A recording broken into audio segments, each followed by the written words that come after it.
Hello guys, I am Shaurya Maheshwari and as I promised you to bring a lecture on periodic table, so here it is. तो सबसे पहले तो मैं thank you बोलना चाहूँगा JEE aspirant और आदि 1106 को जिन्होंने लास्ट वीडियो पे कमेंट करा था। तो हम शुरुआत करते हैं। तो पीरियोडिक टेबल चैप्टर इसकी स्टार्टिंग कहाँ से होती है कि जब हम केमिस्ट्री को पढ़ रहे थे या फिर हम एलिमेंट्स की स्टडी कर रहे थे तो उस टाइम पे हमें स्टडी करने में बहुत दिक्कत आ रही थी क्योंकि बहुत सारे एलिमेंट्स थे। तो हमने सोचा क्यों ना हम एलिमेंट्स को क्लासिफाई करें, मतलब हमने नहीं सोचा, साइंटिस्टों ने सोचा। तो उसकी सबसे पहले नींव रखी या फिर सबसे पहले जिसने कोशिश करी उसका नाम था लवोइजर्स क्लासिफिकेशन। उसने एलिमेंट्स को दो हिस्सों में क्लासिफाई करा, पहला मेटल्स, दूसरा नॉन मेटल्स। उसके बाद दूसरा क्लासिफिकेशन था प्राउट्स क्लासिफिकेशन। प्राउट ने क्या बोला, उसने बोला कि जो ये दुनिया में जितने भी एलिमेंट है वो हाइड्रोजन से ही बने हुए हैं और उनका मास किसी हाइड्रोजन के मास के ही इंटीग्रल में होता है। इसके ड्रॉबैक्स तुम्हें पता ही है कि ऐसा नहीं होता कि हाइड्रोजन से ही बने हैं, ये भी गलत है। और मास अपने पॉइंट में भी आ सकते, जैसे NaCl का मास या Cl का मास 35.5 आता है। इसके बाद आता है थर्ड क्लासिफिकेशन, होता है डोबरनर ट्रेड्स। उसने क्या बोला था, उसने तीन वो ट्रेड बनाए थे यानी ग्रुप बनाए थे। पहला था लिथियम, सोडियम, पोटेशियम। दूसरा ग्रुप था,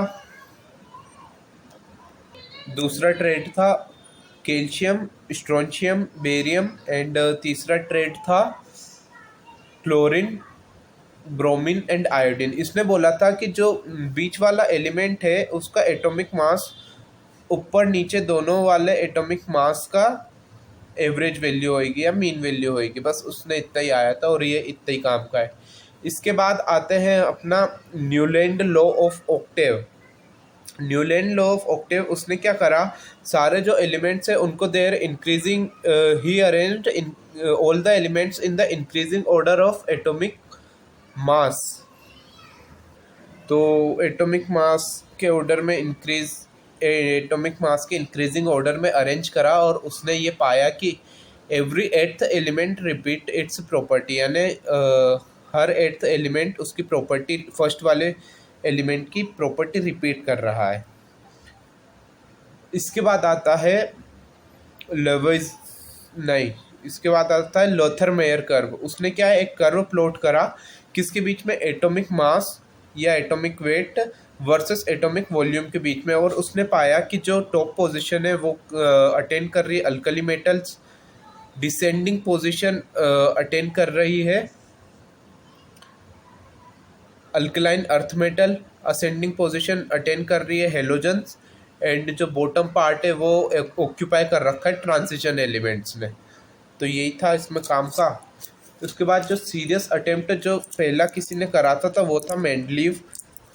उस मेंडलीव पीरियोडिक टेबल, मेंडलीव ने क्या बोला था, मतलब बोला क्या था, मेंडलीव ने हाइड्राइड एंड ऑक्साइड को बेसिक प्रॉपर्टी मानकर उसने सारे अरेंजमेंट करे और उसने सारे एलिमेंट्स के हाइड्राइड एंड ऑक्साइड्स को उस सब ग्रुप में, मतलब उसने उसका टेबल बनाई जिसमें थे 7 ग्रुप एंड नहीं 7 पीरियड एंड 8 ग्रुप, और हर एक ग्रुप में 2 सब ग्रुप थे A एंड B जिसमें हाइड्राइड और ऑक्साइड की वो लिखी थी।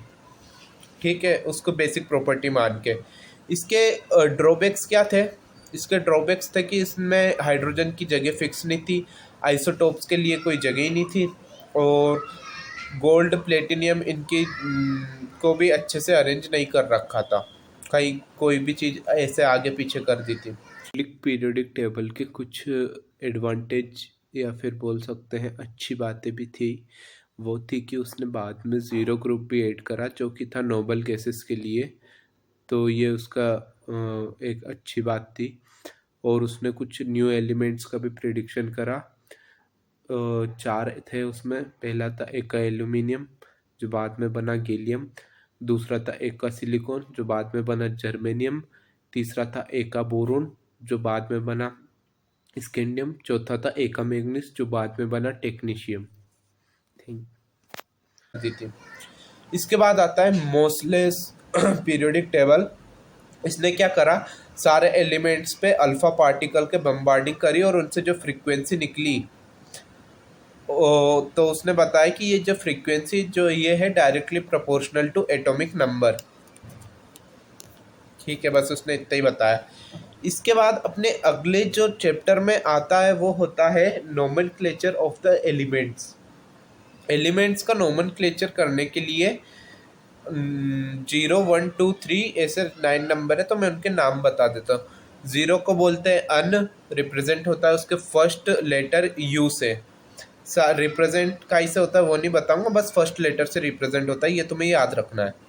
0 को बोलते हैं अन, नहीं सॉरी, 0 को बोलते हैं नील, रिप्रेजेंट होता है स्मॉल एन से। 1 को बोलते हैं अन, 2 को बोलते हैं बाई, 3 को बोलते हैं ट्राई, 4 को बोलते हैं क्वाड, 5 को बोलते हैं पेंट, 6 को बोलते हैं हेक्स, 7 को बोलते हैं हेप्ट, 8 को बोलते हैं ओक्ट और 9 को नॉन नहीं बोलते, ये भूलना मत, 9 को बोलते हैं इन।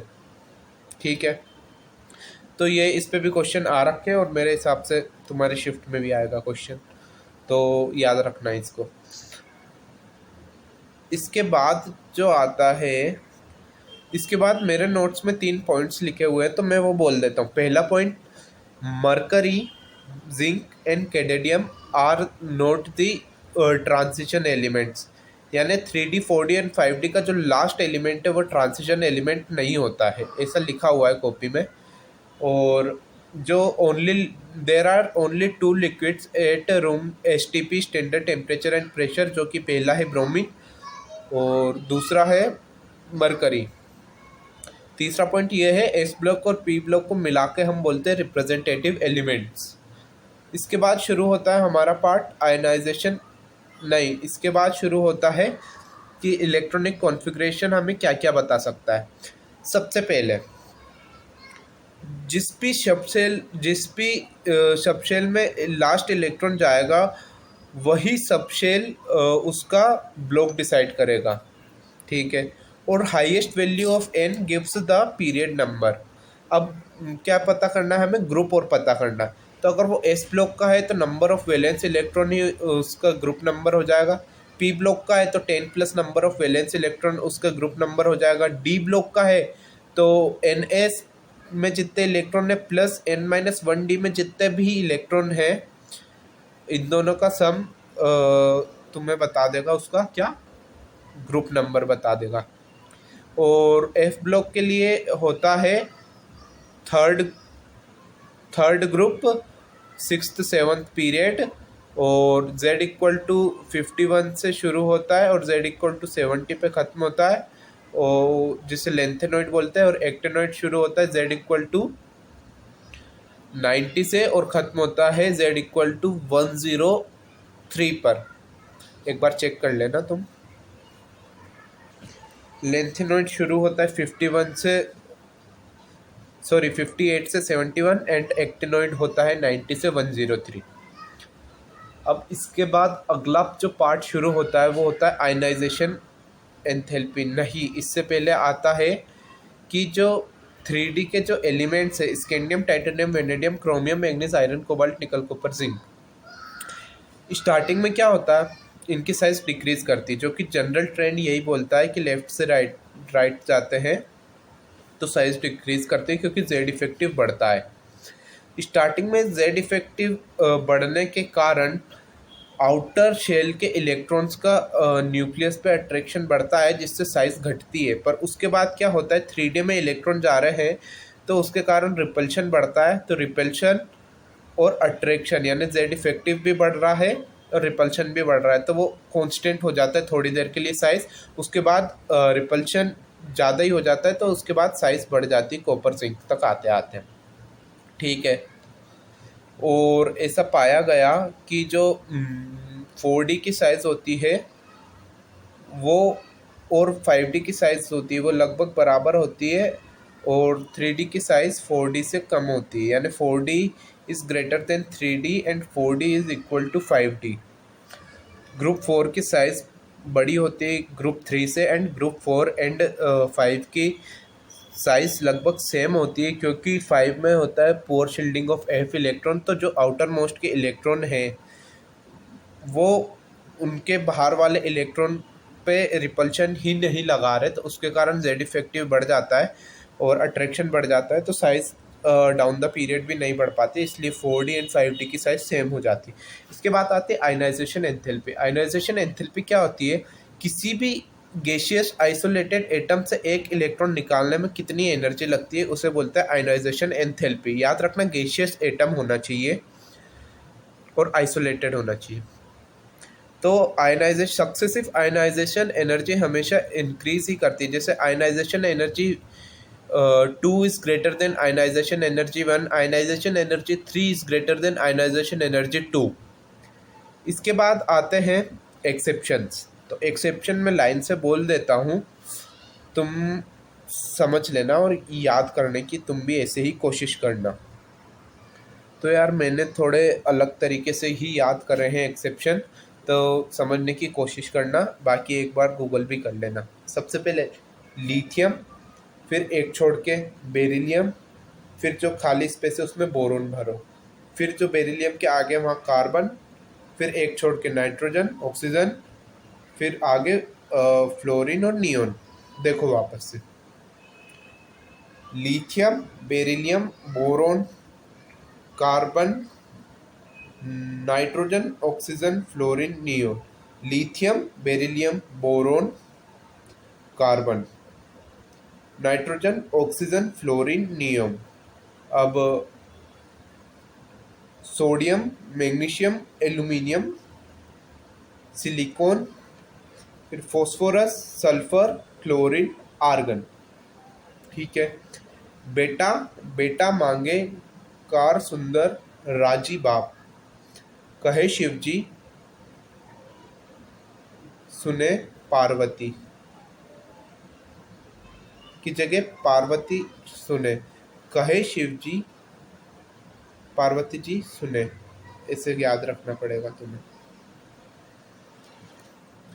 अब वो देखना, बैंगन, आलू, गाजर, इन थैला। बैंगन फर्स्ट पे, फिर बीच में स्पेस छोड़ो, आलू, फिर पीछे आओ, गाजर, फिर वापस आगे जाओ, इन थैला। इसे 4 से 5 या 10, 15, 20 बार नहाते टाइम ये सब बोल लोगे ना, तो तुम्हें खुद भी याद हो जाएगा। तो ये आयनाइजेशन एंथैल्पी के ऑर्डर थे, और वो थे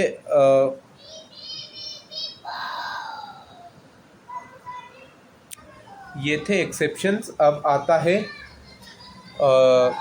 ग्रुप, ये एक्सेप्शन थे। अब आता है 3D, 4D एंड 5D के आयनाइजेशन एंथैल्पी में कंपैरिजन। तो ionization enthalpy of 5D is greater than 4D is greater than 3D। कहाँ से कहाँ तक के लिए? 4 से 12 तक के लिए। इसमें एक्सेप्शन जो होते हैं वो होते हैं 5, 6 एंड 10। VCN वेनेडियम वाला ग्रुप, क्रोमियम वाला ग्रुप, निकल वाला ग्रुप। इनमें ऑर्डर क्या होता है?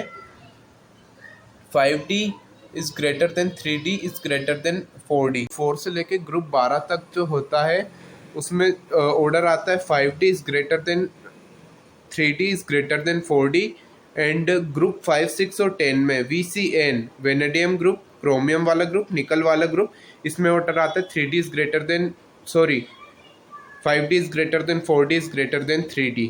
तो यहीं पे हम ख़त्म करते हैं। इसका नेक्स्ट पार्ट में बना दूंगा उसमें, क्योंकि इलेक्ट्रॉन अफिनिटी वगैरह भी बच रही है, तो वो अभी मेरे को याद नहीं हुई, तो कल तक उसको देखते हैं। बाकी थैंक्स फॉर वॉचिंग। और हाँ, तुम्हें एक ट्रिक बता देता हूँ, अगर तुमने ये वीडियो लास्ट तक देखी है तो नीचे स्पैम कर देना NLM। NLM क्यों? क्योंकि ये देखो दिखाता हूँ। सबसे पहले Lavoisier classification, LPD, Prout's classification, Dobereiner triad, फिर NLM Newton law of motion, तो उससे याद कर सकते हैं Newland law of octave, Lothar Meyer curve, Mendeleev periodic table. तुम इसके भी शॉर्ट नोट्स बना लेना। उसके बाद आता है अपना मोस्ले, फिर modern periodic table, nomenclature, P block, S block को क्या बोलते हैं, जिंक, कैडमियम, अर्करी, मरकरी ट्रांजिशन एलिमेंट नहीं होते, ये सब इलेक्ट्रॉनिक कॉन्फ़िगरेशन सब कुछ क्या बताता है। उसके बाद आता है डी ब्लॉक में क्या होता है 3D सीरीज। तो 3D is greater than 4D is equal to 5D, poor shielding of 4f electron. ये वाला क्वेश्चन जरूर आएगा। Radius of zirconium and hafnium same होती है। फिर आयनाइजेशन एंथैल्पी क्या होती है, उसके बाद ये सब देख लो। अब इसमें मैं ट्रिक ये बता रहा था, बैंगन, गाजर, आलू इन थैला, ठीक है। इसमें देखो, बेटा मांगे कार सुंदर राजी बाप, हाइड्रोजन हीलियम लिथियम पोटेशियम, हलीना की रब से फरियाद, ये तो नॉर्मल ही है। ये hydrogen helium lithium beryllium boron carbon, nitrogen oxygen fluorine neon, second period, ये सब है, तुम देख लेना एक बार। मैं हर चीज़ नहीं बता सकता, बाकी ये सब पार्ट बचा हुआ है, मैं तुम्हें ये नेक्स्ट में एक बार रिवाइज करा दूंगा। Thanks for watching. और हाँ यार, इन वीडियोस को बनाने में भी मेहनत लगती है, क्योंकि ये मेरा 5th से 6th रिटेक है, क्योंकि मैं बीच बीच में भूल जा रहा था कि क्या बोलना है, तो बड़ी मुश्किल से याद हुआ है। तो इसमें मेरा भी फ़ायदा है, तुम्हारा भी फ़ायदा है। तो तुम्हें मिलते हैं नेक्स्ट वीडियो में, तब तक के लिए बाय बाय। और स्पैम करना मत भूलना NLM। जय हिंद।